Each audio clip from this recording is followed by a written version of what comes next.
顶礼拜，这新竹县的山区有民众发现讲有真侪柴犬互人放杀，即摆连苗栗嘛有，想袂到这2天啊范围搁再扩大，连桃园、台北同款有啊。目前北部地区互人恶意放杀的柴犬特别30只，而且数量有骨直的增加。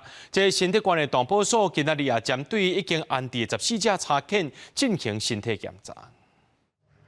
检查每一只狗仔的数据甲健康状况。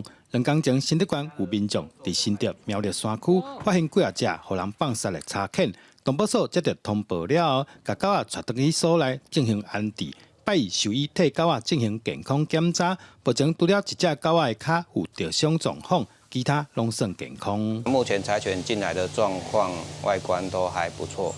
那有一只狗狗有脚受伤，我们也送动物医院去检查，回来评估是算还好。那目前狗狗食欲啊、精神啊、表皮外面都还 OK。原本是发现有8只的柴犬互人放杀，结果这2天连桃园、台北拢接到通报，规个北部地区发现互人放杀的柴犬数量已经增加到30只。动保所强调，恶意弃养是违法行为，那牵涉到非法伤团，相关单位也依法追究责任。在11号的时候啊，本县动物收容所总共收容了8只。好，那后续我们又陆续进来了6只啊，总共目前是14只。那我们已经联系警政单位来追踪非法遗弃者哈，依照动物保护法相关的规定哈，本案已经涉及违反遗弃动物，还有非法繁殖。那繁殖场因为可能最近因为经济的问题，可能购买的人可能不是那么的多，或许会有造成这样一个繁殖的现象过多的时候，会造成弃养。